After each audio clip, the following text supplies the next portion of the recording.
Bonjour et bienvenue sur LCP. On vote à l'Assemblée nationale. À l'ordre du jour, la simplification économique. Seulement voilà, rien n'est simple puisque le texte soumis au vote a peu de choses à voir avec la copie originale du gouvernement. Alors l'objet de la discorde tient en 3 lettres. ZFE comme zone à faible émission. Une disposition a été ajoutée dans le texte pour prôner la suppression de ces zones où seuls les véhicules les moins polluants peuvent circuler. Résultat, les députés du camp présidentiel ont décidé de voter contre le texte. Ils n'acceptent pas la suppression des ZFE. La séance est ouverte. On se retrouve tout à l'heure.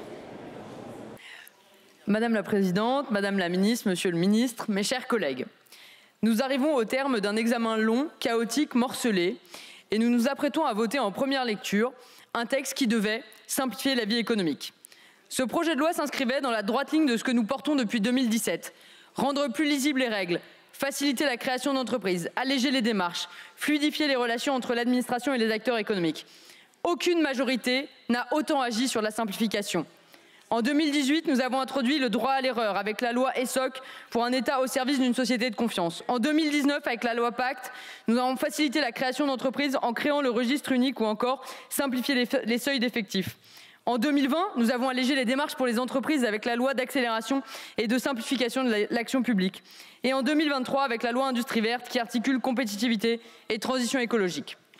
Ce projet de loi de simplification de la vie économique, initié par le gouvernement de Gabriel Attal en avril 2024 et porté par Bruno Le Maire, Olivia Grégoire et Guillaume Kasbarian, défend 3 objectifs que nous partageons pleinement. Mettre le droit et l'administration au service de l'économie, accompagner les TPE et les PME souvent submergées par la complexité normative, accompagner les transitions numériques et écologiques. Mais le texte dont nous discutons n'est plus ce texte de simplification. C'est devenu un fourre-tout, un projet disloqué et vidé de sa cohérence par les conséquences d'alliances contraires. Pour la preuve en est, les discours confondant la démagogie des partis d'extrême et les enjeux du texte que nous entendons depuis le début de cette discussion. C'est un texte qui fragilise ce que nous avons construit depuis 8 ans.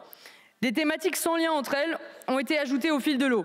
ZFE, ZAN, alors même que ces sujets mériteraient un réel débat à part permettant de trouver des solutions politiques qui concilieraient ambition écologique et pragmatisme. Des amendements qui n'auraient jamais dû être soumis au débat si l'article 45 avait été scrupuleusement appliqué. Alors que des amendements bien plus pertinents ont été écartés pour irrecevabilité, ces derniers ont été maintenus et votés. Et chacun sait ici que ces dispositions ont toutes les chances d'être censurées par le Conseil constitutionnel. Mais peu importe, semble-t-il, aux promoteurs de cette mesure. L'objectif n'était pas législatif, il était politique. Nous ne sommes pas dupes. Ce vote finira par nourrir un discours anti-écologie, anti-européen, anti-juge, cher au Rassemblement national, contre lequel le groupe Ensemble pour la République continuera de s'opposer fermement. Des articles ont été détournés de leurs objectifs. Je pense ici aux procédures accélérées pour l'implantation des data centers, indispensables à l'attractivité de notre pays. Ou encore l'introduction en séance de l'article 25 bis A, issu d'un amendement de la France Insoumise, qui va à rebours même de l'objectif de simplification. Là où nous devions supprimer des seuils pour moins de paperasse pour nos petits commerçants, nous venons d'en ajouter de nouvelles réglementations pour les commerces de proximité. Il complexifie considérablement l'installation de nouveaux commerces en multipliant les contraintes procédurales. Cette surenchère bureaucratique contredit l'ambition d'un cadre plus lisible pour les entrepreneurs. Malgré les déboires rencontrés pendant l'étude de texte, des mesures utiles ont été adoptées. La facilitation des transferts de données de santé entre les logiciels médicaux à l'article 22 bis A, la clarification sur la facturation électronique, le renforcement et la clarification du silence de l'acceptation pour l'administration à l'article 3 bis et des débats riches à l'article 1er ont mené à la suppression de divers comités obsolètes.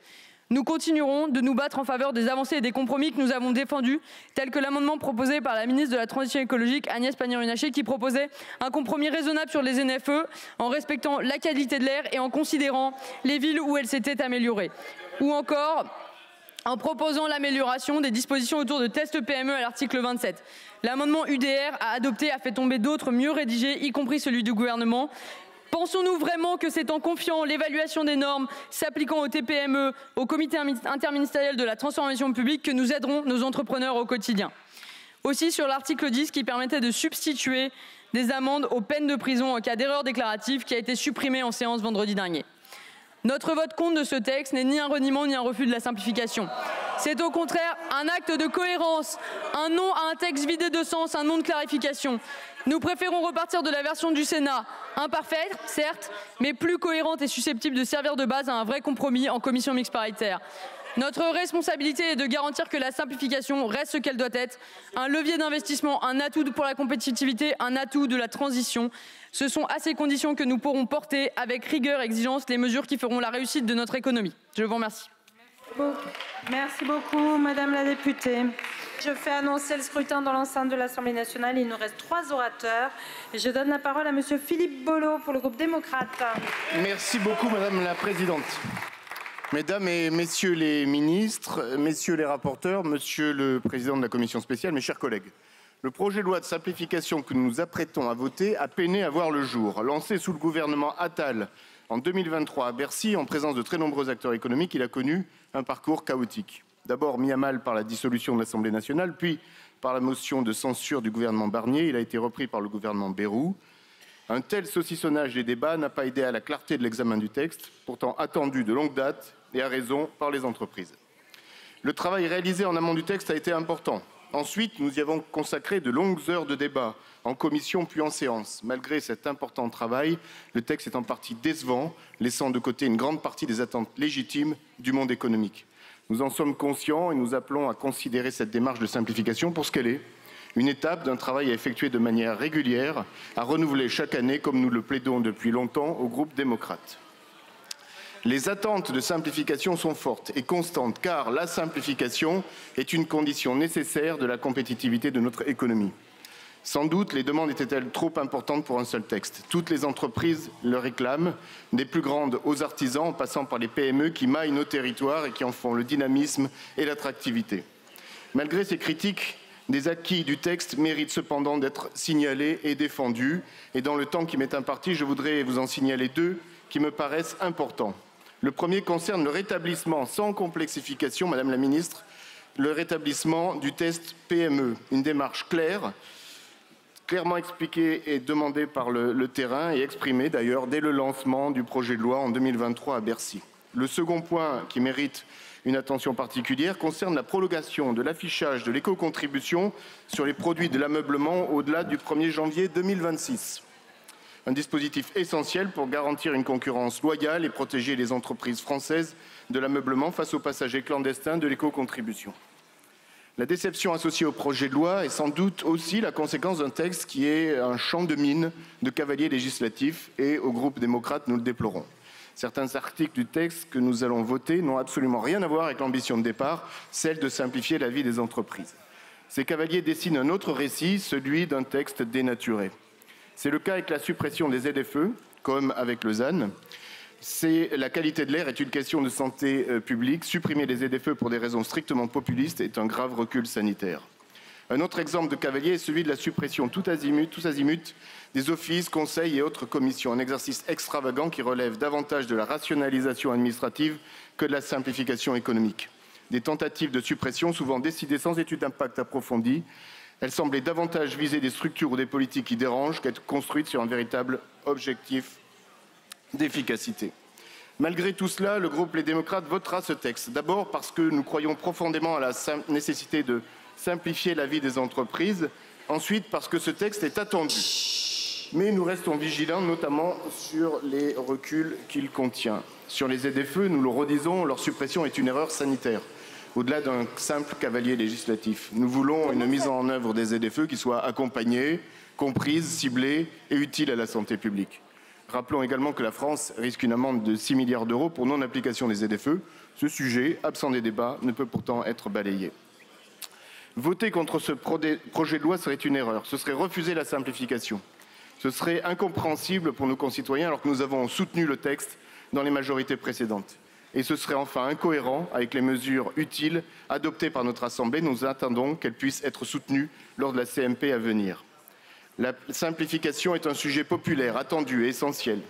Il n'y aura sans doute jamais de grand soir de la simplification, mais des simplifications restent cependant nécessaires. Le groupe Les Démocrates le martèle, nous voulons d'autres rendez-vous pour simplifier. Des rendez-vous utiles, concrets et efficaces, pas des reculs, pas des suppressions arbitraires, mais des mesures de bon sens au service des entreprises, des Français, des collectivités, des associations, finalement de toutes celles et ceux qui nous demandent tout simplement de leur faciliter la vie. Je vous remercie. Merci beaucoup, monsieur le député. La parole est à présent à monsieur Henri Alfandari pour le groupe Horizon Indépendant.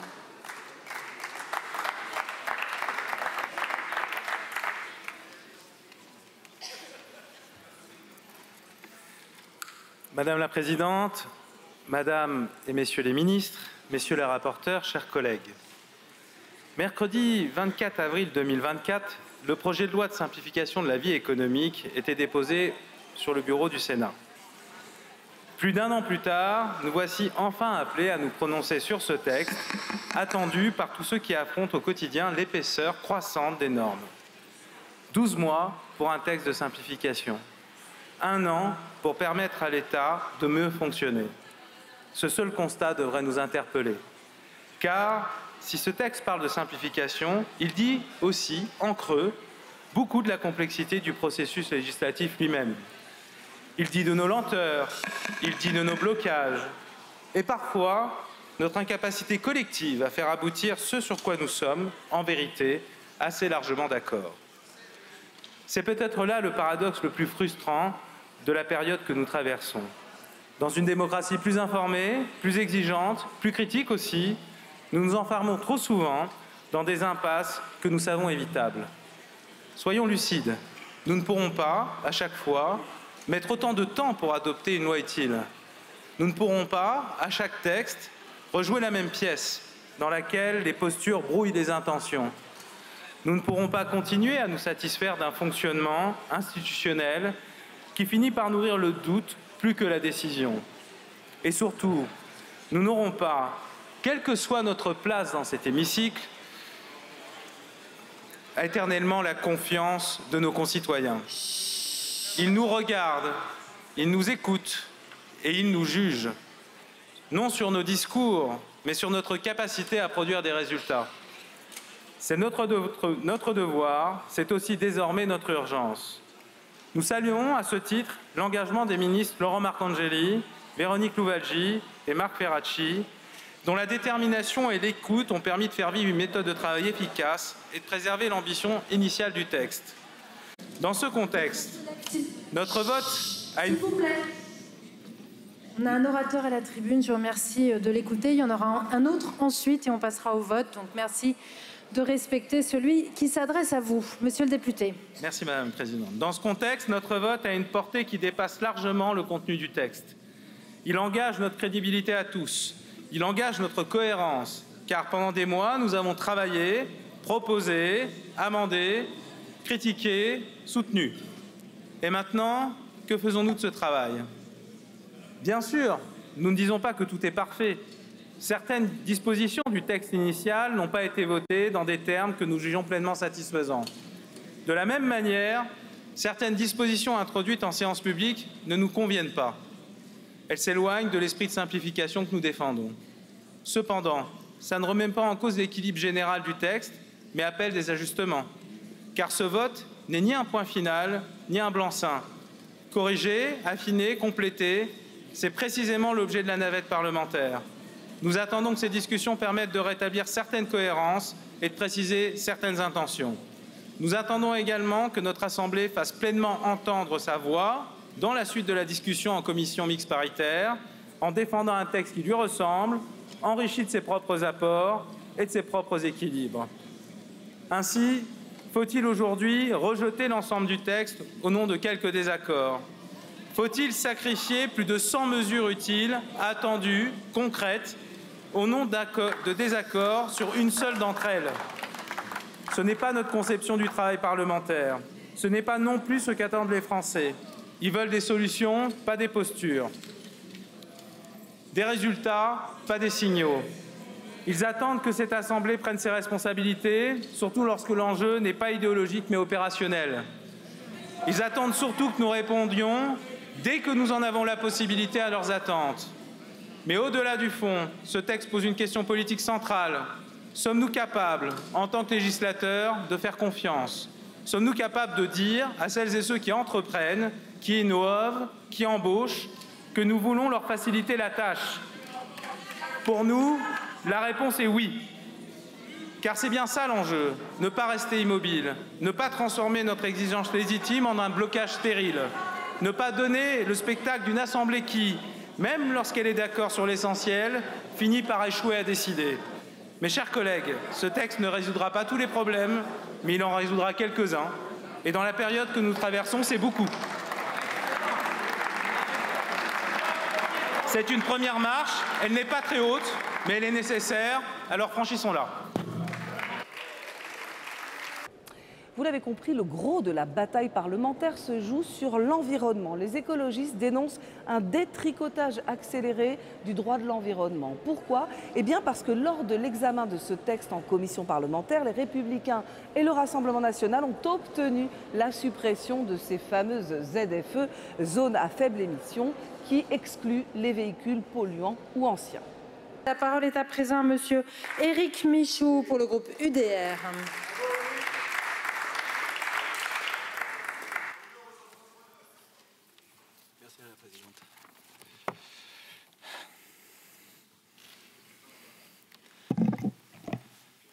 Madame la Présidente, Mesdames et Messieurs les ministres, Monsieur le rapporteur, 400 000 normes, 5 600 pages au Code du travail, 3 500 articles du Code de l'environnement, contraintes administratives, surtransposition des normes qui est en train de faire mourir notre agriculture et nos entreprises, contrôle administratif, DPE, ZAN, PLU, ZRUR, DALO, SCOT, ZFE.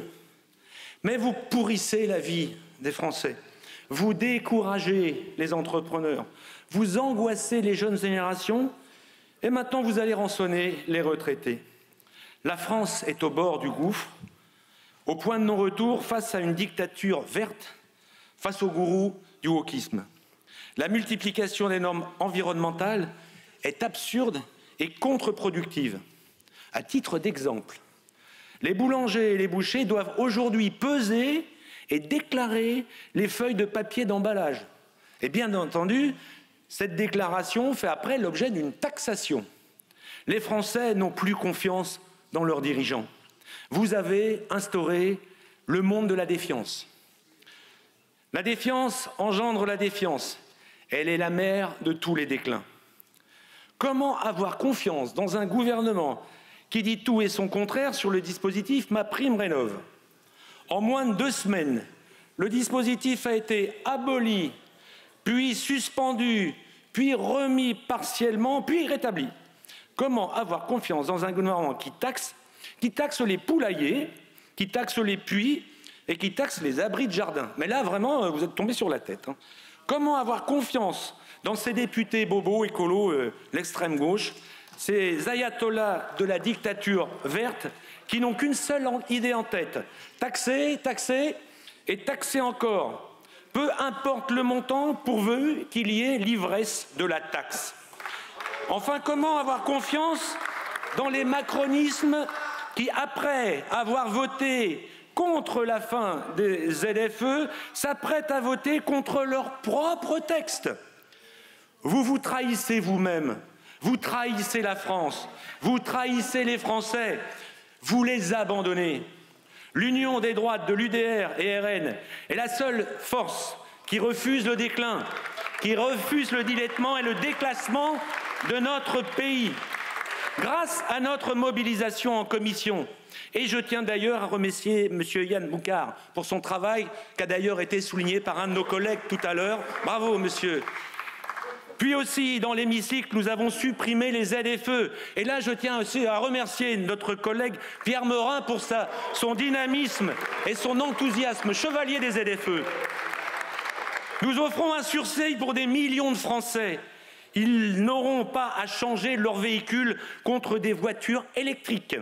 Voitures électriques chinoises, avec des batteries chinoises, avec des panneaux photovoltaïques chinois, avec des éoliennes chinoises.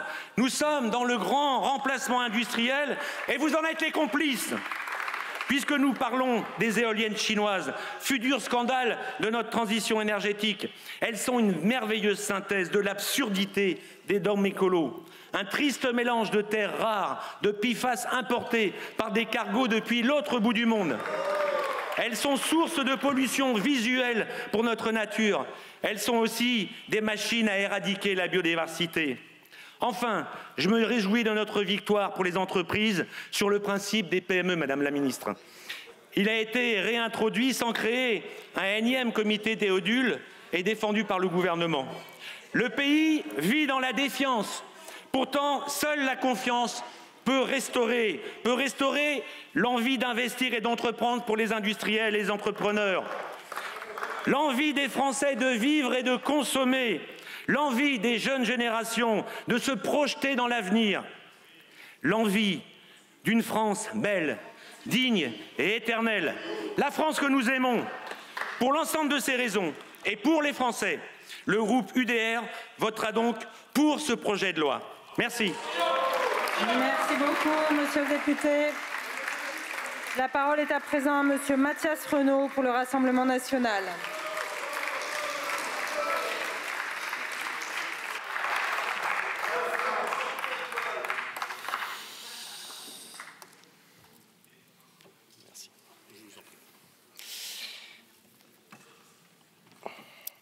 Madame la Présidente, Madame la Ministre, chers collègues, la bureaucratie, nous Françaises, nous coûte cher, très cher.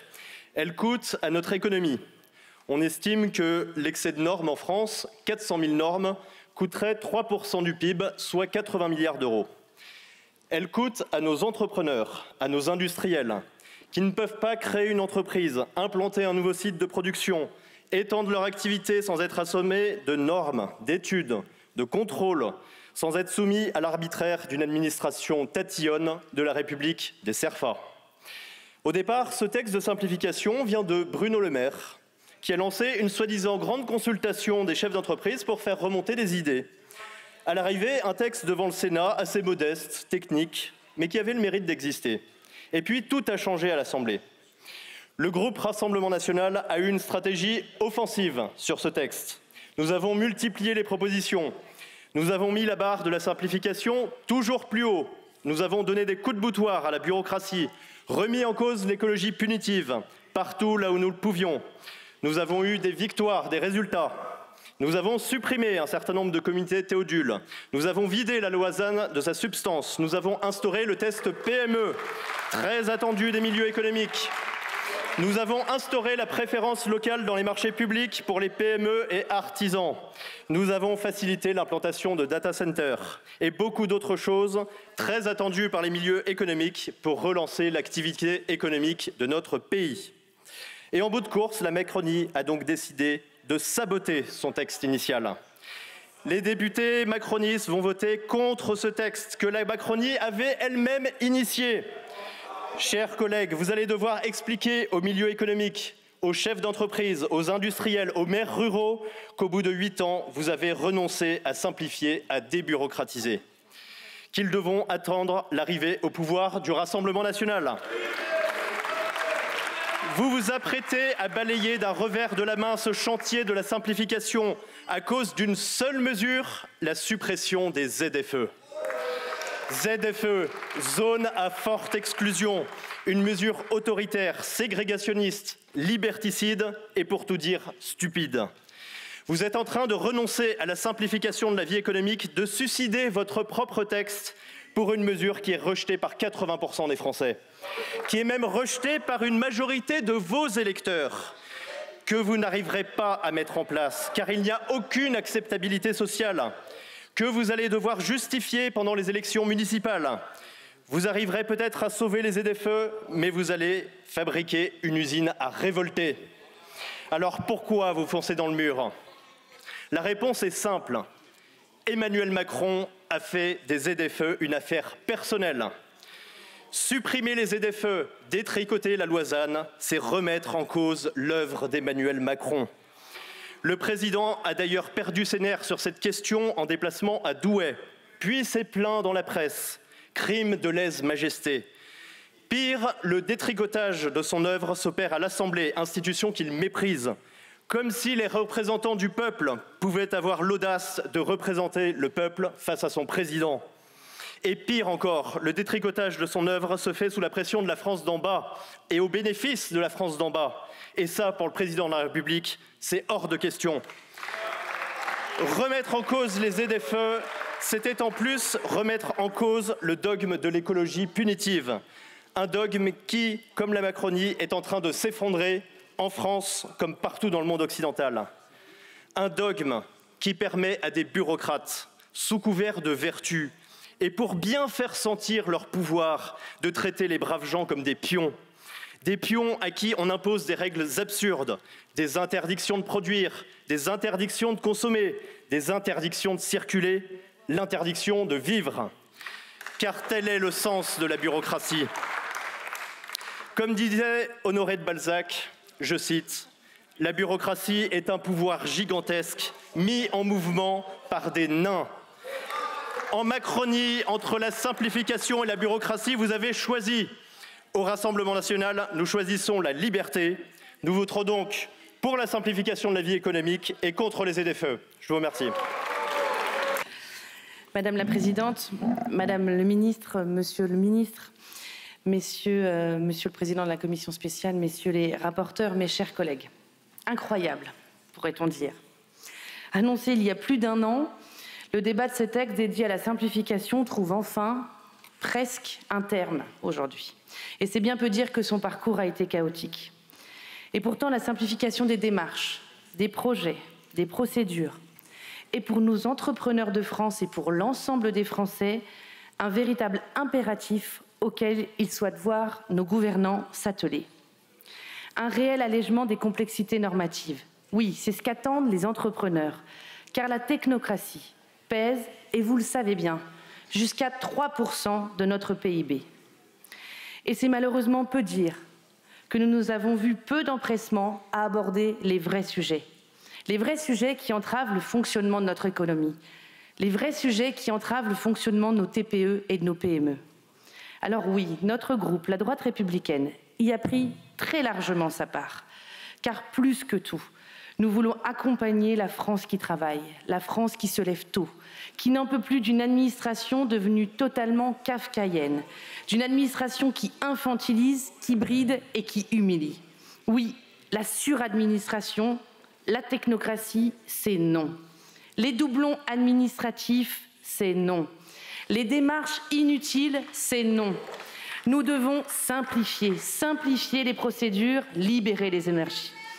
Alors oui, nous avons bien remarqué durant les débats que notre combat n'est pas partagé sur tous les bancs. Mais nous savons que les Français sont derrière nous. Vous savez, les gueux, ceux qui nous disent tout simplement qu'il faut arrêter cette machine infernale. Car ce sont les gueux, les Français qui comptent par-dessus tout. Alors avec leur soutien, oui, nous avons obtenu dans ce texte la suppression des ZFE. Nous avons obtenu des aménagements pour les ZAN, qui tous deux portent préjudice à nos territoires ruraux. Et parce que le politique doit reprendre la main, nous avons obtenu aussi dans ce texte la suppression de plusieurs comités inutiles, qui, bien loin d'être efficaces, sont des fabriques à normes et qui coûtent bien trop en fonctionnement pour nos finances publiques. Alors, j'ai entendu la pudeur de certains à préserver les précarés de ceux qui sont confortablement assis dans leur poste et qui viennent nous donner des leçons. Mais pour notre part, notre choix est clair, notre choix est simple. Parler simplification, c'est faire des choix, c'est faire preuve de courage. C'est la raison pour laquelle, à une très large majorité, les députés de la droite républicaine voteront pour ce texte, bien conscients qu'il faut faire confiance et mettre fin à cette suspicion constante qui règne dans notre pays à l'égard de ceux qui s'engagent et qui entreprennent. Mes chers collègues, les Français comptent sur nous, ils nous regardent. Enfin, envoyons-leur un signal de confiance. Je vous remercie. Un autre combat parlementaire sur ce projet de loi tourne autour de la simplification de l'action publique. Certains rêvent de supprimer un certain nombre d'agences et organes consultatifs de l'État pour plus d'efficacité. Une vingtaine d'instances au total sont dans le viseur de certains députés, aux grandes dames de la gauche, qui dénoncent des coupes à l'aveugle. Monsieur le ministre, Madame la ministre, un mot pour remercier le président de la commission spéciale et les rapporteurs qui vont arriver. Parce qu'en dépit de nos désaccords, le climat de travail tout le long de ce parcours très chaotique a été courtois et respectueux, et je m'en réjouis parce que ce n'est pas toujours le cas. Merci donc à vous. Alors le processus d'élaboration de cette loi restera comme un cas d'école. Il a été présenté comme une des grandes œuvres législatives du nouveau mandat, et il se termine en objet politique non identifié dont plus personne n'assume la paternité et auquel plus personne ne semble vraiment croire. C'était un texte qui était censé illustrer la cohérence d'un projet, Et nous avons un débat qui accouche d'un texte confus, fourre-tout, sans queue ni tête, qui ne simplifie pas grand-chose et qui aura surtout complexifié nos agendas avec une discussion interrompue et repoussée maintes fois, étalée sur plusieurs mois et finalement close devant un hémicycle clairsemé un triste vendredi soir. Aujourd'hui, nous apprenons que ceux qui évoquaient jadis cette loi comme la mère de toutes les batailles s'apprêtent à la rejeter. C'est difficilement compréhensible. Alors, je vois bien les arrière-pensées de certains, parce qu'ils ont déjà fait le coup.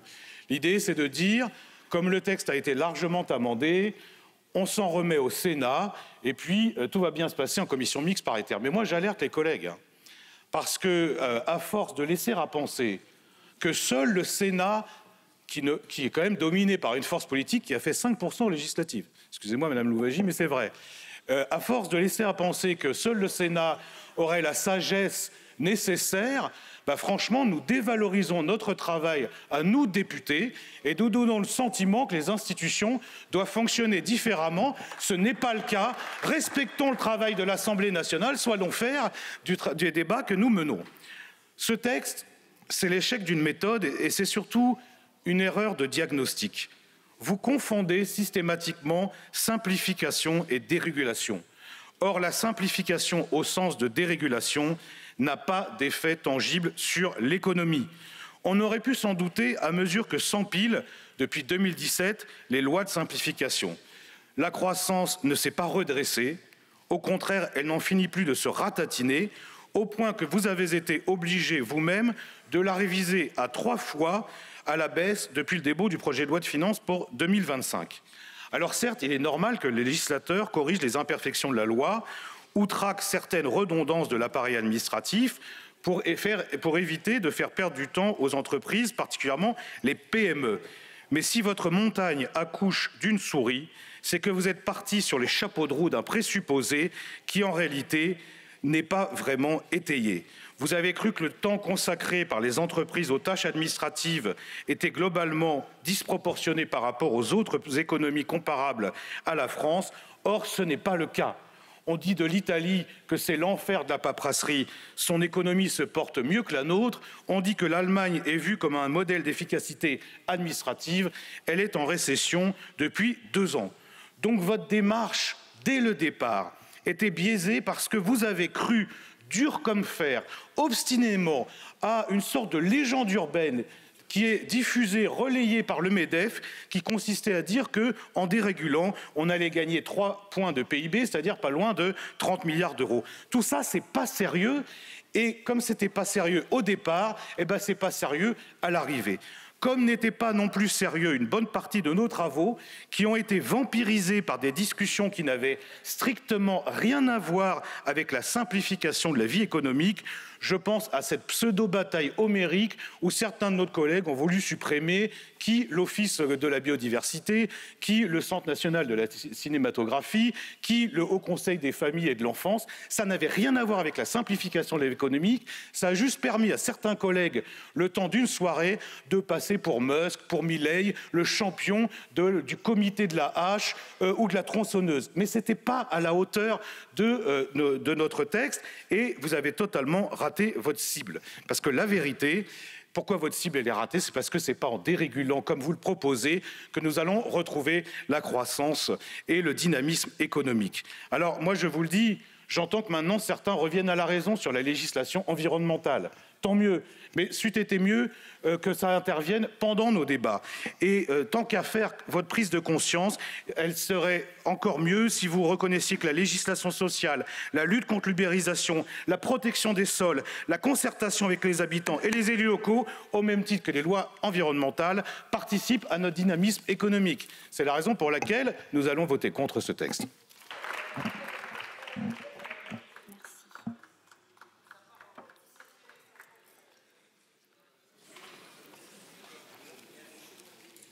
Ça a commencé alors que je n'ai pas commencé.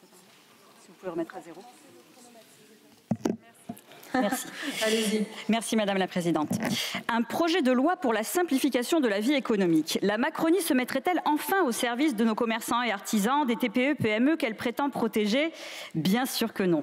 Dans ce texte fourre-tout et honteux, étudié 2 jours par-ci, 2 jours par-là, pendant 3 mois, suivi par 3 ministres, on a parlé autoroute, suppression d'instances de délibération démocratique et même transfert des données personnelles de santé aux entreprises privées. Mais bizarrement, jamais des artisans taxis que vous laissez dans la galère, jamais des boulangers étouffés par les prix de l'énergie. En revanche, quand il s'agit d'expulser plus vite artisans et commerçants de proximité en difficulté de loyer, c'est l'article 24 bis, quand il s'agit d'entraver la reprise d'entreprise par les salariés à l'article 6, là oui, il y a du monde. Et encore, nous avons empêché à l'article 27 la création d'un véritable droit de veto du MEDEF sur les lois que nous travaillons dans cet hémicycle. Parce qu'en réalité, c'est toujours aux mêmes que vous voulez simplifier la vie. À vos amis les grands patrons, les riches, les puissants, les grands bétonneurs en chef. Et là, vous avez mis les moyens. Ce texte, c'est de grands coups de tronçonneuse à la Milei dans notre état de droit, dans la justice environnementale et donc la protection du seul écosystème qui nous permette la vie, dans tous les espaces démocratiques de participation à la décision publique ou de l'accès à la justice. Bref, haro sur tous ceux qui prétendent empêcher de bétonner en rond. Alors, ça fait des années qu'on vous voit faire de projets de loi d'accélération en projet industrie verte. Petit à petit, vous faites sauter toutes les digues, toutes les protections de la nature et du vivant. Et là, en plus, cataclysme, le 27 février, le tribunal administratif de Toulouse a déclaré illégale l'anachronique et écocidaire autoroute A69. Fureur de toute la droite de l'hémicycle. Quoi? Dans ce pays, on ne pourrait plus bétonner impunément, détruire sans état d'âme des espèces protégées, des écosystèmes précieux, des zones humides, des terres agricoles? Alors ce fut une pluie d'amendements de la Macronie à l'extrême droite pour que tout devienne projet d'intérêt national majeur. Enfin, tout non, pas les services publics, mais les grands projets industriels, les routes et infrastructures de toutes sortes, les giga data centers qui menacent notre ressource en eau, tous ces projets auraient maintenant droit à une dérogation d'office à l'interdiction de destruction des espèces protégées. Et avec ça, toujours moins de débats publics et de possibilités de recours pour les citoyens. Comme d'habitude, vous placez les profits de quelques-uns au-dessus de l'intérêt général. Tout ça à l'heure où l'Organisation météorologique mondiale annonce les plus 1,5 degrés avant 2030. Où les limites planétaires sont presque toutes dépassées, où nos espaces sont tellement artificialisés que les inondations meurtrières se multiplient, où l'effondrement des espèces est 1000 fois plus rapide que lors des précédentes extinctions. Bref, au moment où c'est l'avenir de nos enfants, de nos petits-enfants que nous sommes en train de condamner, vous persistez dans la politique de l'autruche en écrasant notre droit fondamental à vivre dans un environnement sain. Après nous le déluge, au sens littéral, malheureusement, c'est le nouvel adage de la Macronie. D'autant qu'avec ce texte, le gouvernement a réussi à se faire déborder en matière de climato-scepticisme par la droite et l'extrême droite, tout à leur rage de détruire. Résultat, le dispositif zéro artificialisation nette est maintenant complètement ratiboisé au mépris de la préservation de nos terres agricoles. Il faut dire que les bancs en face étaient bien vides pour défendre le pathétique bilan écologique de Macron, lui qui prétend qu'il n'a pas de leçon à recevoir malgré 2 condamnations pour inaction climatique. Et du coup, vous voilà maintenant en mission, collègues macronistes, pour rejeter votre texte. Premier objectif, renvoyer en commission mixte paritaire la version du Sénat. C'est la 3e fois en 3 semaines. Alors la question se pose, est-ce que maintenant, le rôle du Sénat, c'est de permettre aux macronistes de ne pas siéger, puis de rouler tranquillement sur l'Assemblée qui, elle, est élue directement par le peuple? Deuxième objectif, sauver ainsi les ZFE. Là, voilà votre ligne rouge. L'écologie comme prétexte à l'injustice sociale, ça vous parle. Les ZFE, c'est le symbole de l'absurdité de votre politique dite écologique. Depuis 2019, mon groupe vous dit qu'il est inacceptable d'interdire l'accès aux centres-villes aux plus fragiles et à tous ceux de plus en plus nombreux du fait de votre politique austéritaire qui ne peuvent pas s'acheter une voiture neuve. Depuis des années, on vous dit que l'urgence, si on veut préserver la qualité de l'air, c'est d'investir massivement pour les transports en commun quand vous balayez les budgets supplémentaires par 49.3. C'est d'investir pour le train du quotidien. Tiens, où en est le financement des RER métropolitains annoncé en grande pompe? Nulle part, comme d'habitude. Il faut agir pour des alternatives à la voiture et non pas ne rien faire comme le propose en toute irresponsabilité le Rassemblement national, condamnant de fait tous ceux qui vivent dans nos ruralités à la dépendance à la voiture qui est un véritable gouffre financier pour 8 Français sur 10. Nous continuerons à mener cette bataille dès aujourd'hui avec le dépôt d'une nouvelle proposition de loi. À l'automne pour des budgets pour une alternative au tout-voiture comment s'est battu pendant des heures sur ces bancs pour sauver de vos griffes trumpistes l'archéologie préventive, le droit au recours des associations, l'initiative française pour les récifs coralliens, les Césaires, l'OFB ou encore la Commission nationale du débat public. Vous êtes défaits aujourd'hui. Le gouvernement aurait dû retirer ce texte, nous allons le renvoyer aux oubliettes. Et au lieu de simplifier la vie et les profits de quelques-uns, protégeons l'intérêt général humain et l'état de droit et simplifions nos chances de survie collective sur cette planète. Je vous remercie. Je vous remercie, Madame la députée. La parole est à présent Monsieur Gérard Le Sol pour le groupe socialiste.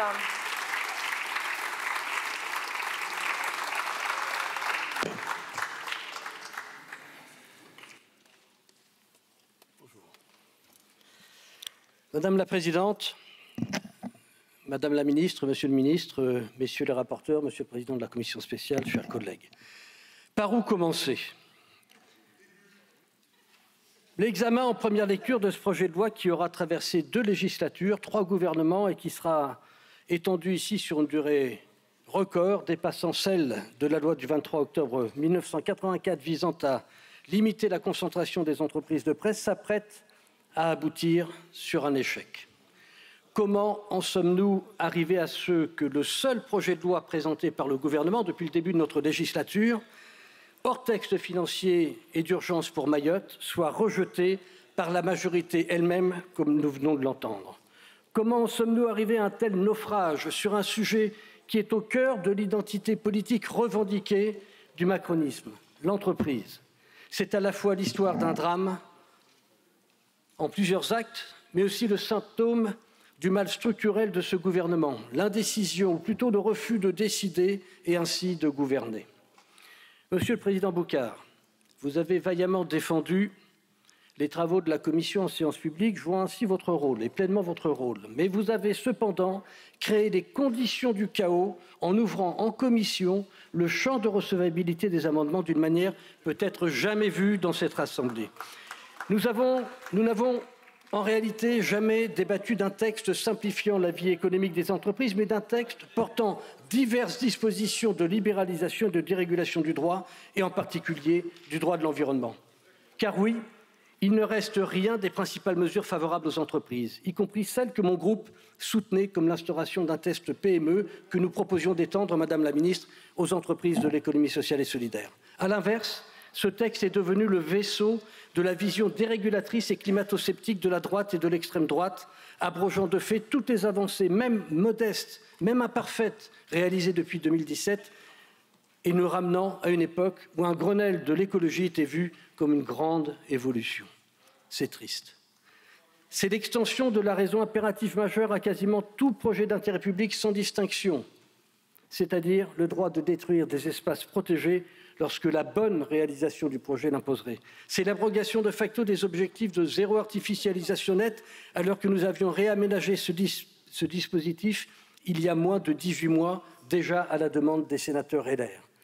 C'est la fin des zones à faible émission sans alternative pour traiter de l'enjeu majeur de la pollution aux particules fines dans nos métropoles. Et sur ce point, je redis la colère froide qui est la mienne face au refus, depuis 2 ans, des différents gouvernements successifs de se saisir des propositions d'amélioration, d'accompagnement, de pédagogie, dont celles que nous avions faites avec Bruno Millienne.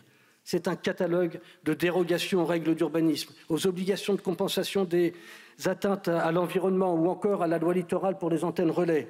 Ce sont aussi des choses qui n'ont sans contestation possible aucun lien avec ce texte, comme la facilitation de la création d'une buvette avec alcool pendant une fête de village ou encore la fixation d'objectifs du mix énergétique. Ce naufrage, c'est aussi celui de ce gouvernement qui s'enferre dans des pactes faustiens avec la droite et l'extrême droite jusqu'à s'y brûler les doigts. Refusant d'engager en amont des discussions sincères avec la gauche pour rechercher des compromis, car oui, les socialistes sont aussi pro-entreprise et nos votes sur plusieurs dispositions centrales de ce texte le démontrent. Mais nous ne confondons pas débureaucratisation et dérégulation. La première simplifie sans doute la vie des entreprises, quand la seconde dessert d'abord l'écologie et les droits sociaux. L'absence de régulation interne à cette majorité, au banc largement dégarni pendant tout le débat, pèse également lourdement dans le produit de ces débats. Et le refus du Premier ministre de jouer son rôle de chef de la majorité a encore été largement mise en lumière hier par la dérive absurde sur la loi Grémillet qui écarte désormais les principales énergies renouvelables ou encore nous sort de l'Europe de l'électricité.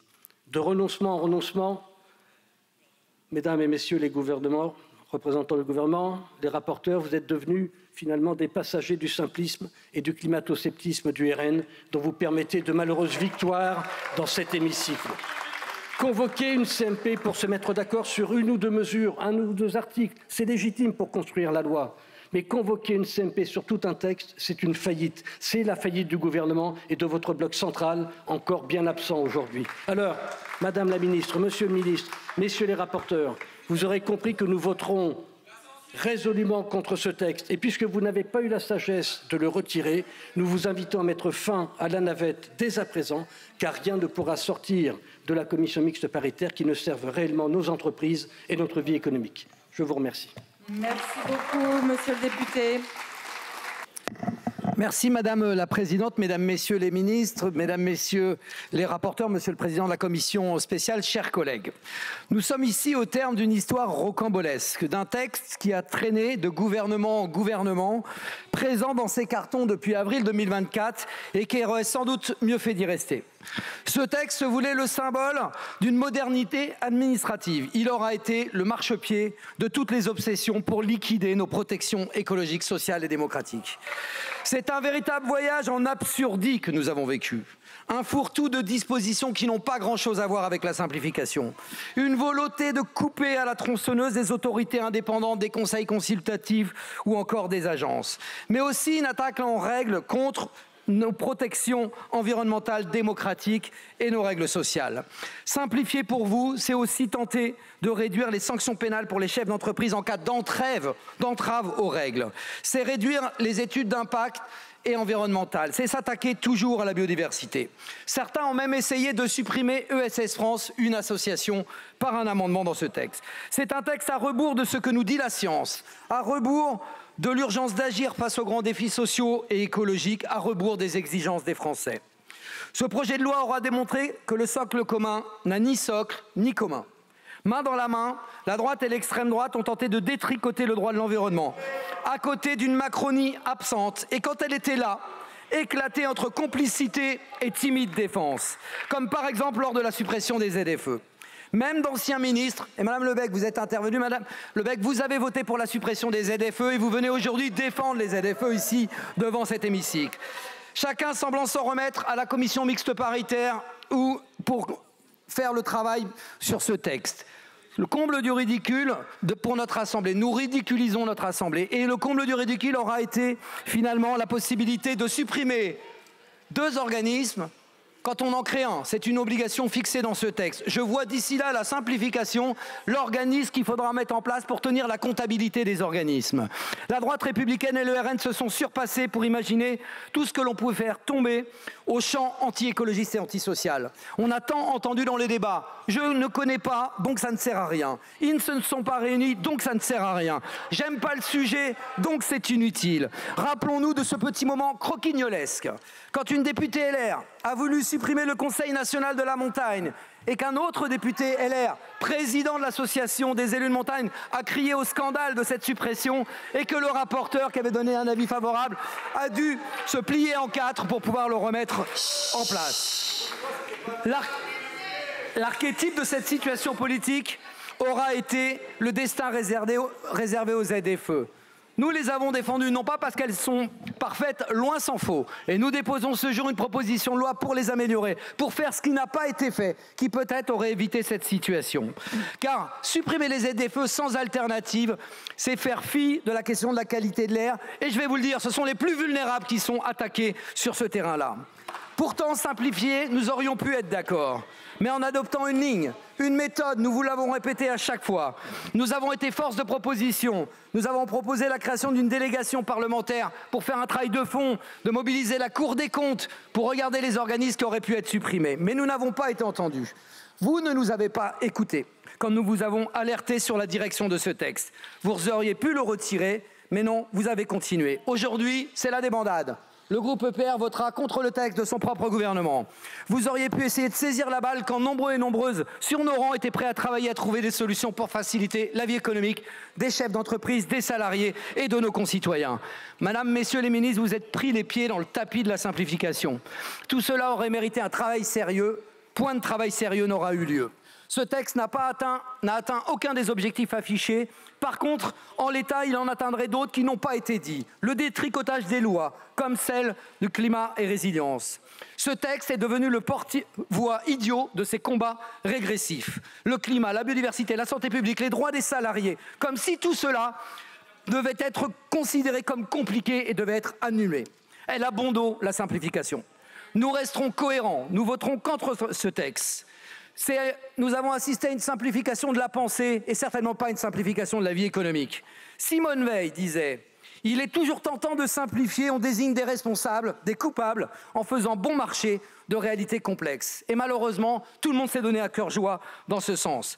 Feignant la simplification, on a fait fi de la science, du bon sens, de notre santé et de celle de nos écosystèmes.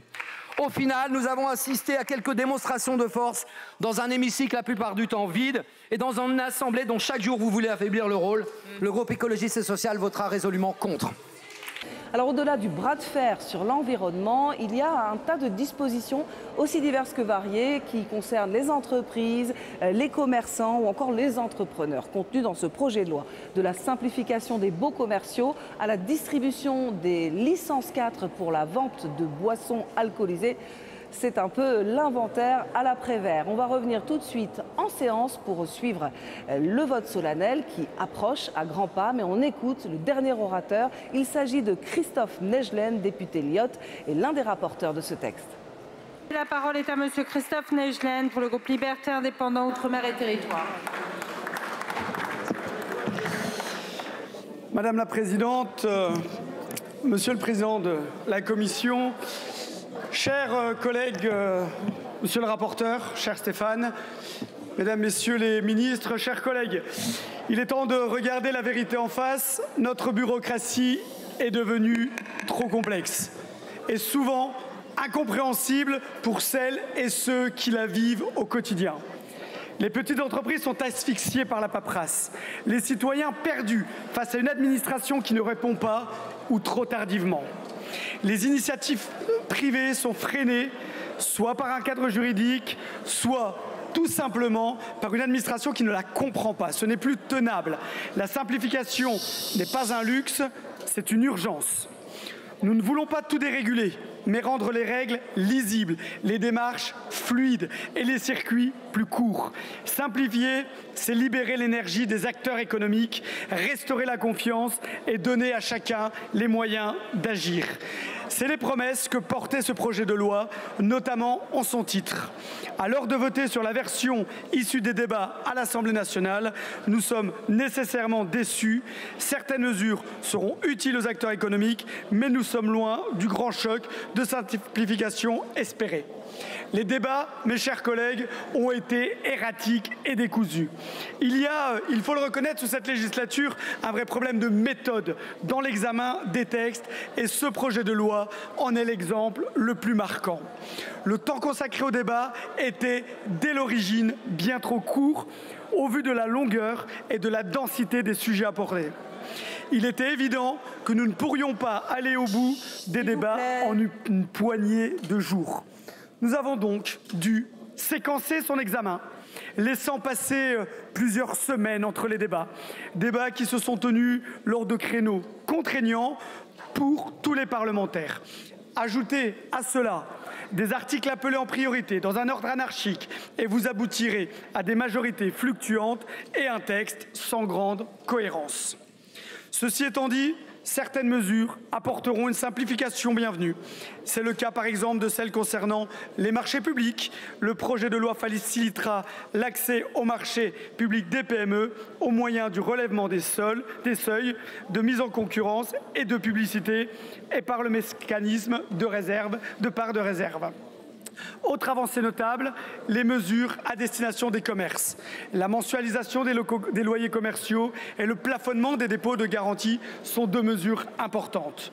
Nous pouvons aussi retenir les facilités apportées par le texte pour l'accès au marché bancaire et à celui assurantiel des TPE et des PME, ainsi que des exemples parlants. La gratuité de toute clôture de compte bancaire détenue par les professionnels et la faculté pour les petites entreprises de résilier sans frais ni pénalité. Les collectivités ne sont pas en reste, puisque grâce au débat du Sénat et à l'Assemblée, leur recours au médiateur a été sécurisé. Il y a bien entendu des mesures extrêmement phares et symboliques, telles que la suppression des zones à faible émission, qui a de fait eu le plus de retentissement alors même qu'elle n'était pas dans le texte au départ. Le dispositif subit une forte contestation sociale, avec des craintes légitimes de la part des habitants de la ruralité et des zones périphériques de ne pas pouvoir accéder au centre-ville. D'autant plus que lors du dernier projet de loi de finances, le soutien à l'électrification des véhicules a été divisé par 2. Il en va de même pour l'objectif de zéro artificialisation nette. Bref, malheureusement, nous avons un texte dont le titre était très ambitieux, mais qui est aujourd'hui bien loin de la réalité du contenu. Des mesures, il faut le dire, qui vont dans le bon sens, mais occultées par des débats chaotiques. Il faudra différencier sur ce texte le fond et la forme. Pour ces raisons, une majorité de notre groupe, votera pour ce projet de loi de simplification, mais nous regrettons, pour nos acteurs économiques, un texte en deçà des enjeux. Simplifier, ce n'est pas effleurer, c'est transformer, et sur ce point, c'est un rendez-vous manqué. Merci beaucoup, monsieur le député. Y a-t-il une majorité pour voter le projet de loi de simplification économique? Quel est le rapport de force politique sur ce projet de loi? Eh bien, tout de suite, c'est l'heure du vote. Alors, je vous remercie de bien vouloir regagner vos places. Je vais mettre aux voix le projet de loi. Le scrutin est ouvert. Le scrutin est clos.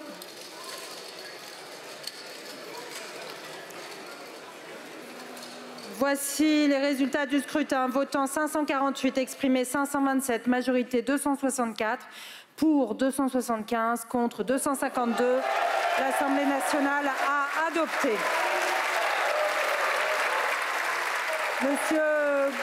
Madame la ministre.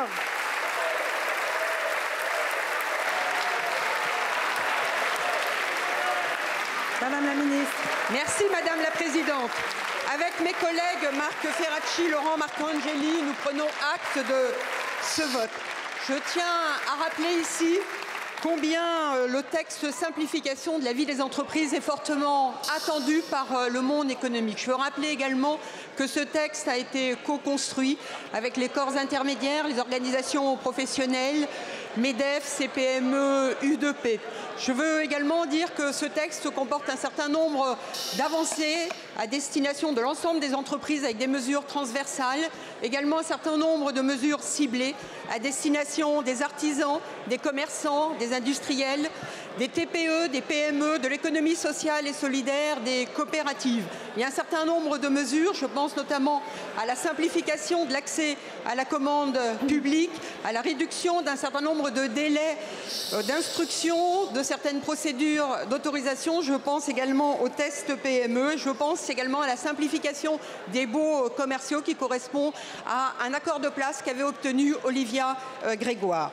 Je remercie les rapporteurs, Stéphane Travert et Christophe Naegelen. Je remercie le président de la commission spéciale, Yann Boucard, et l'ensemble des députés qui se sont engagés sur ce texte. Les mesures impactant les entreprises nous obligent à poursuivre au travers l'instruction de ce texte. Il s'agit encore une fois, comme je le disais, d'un texte de simplification.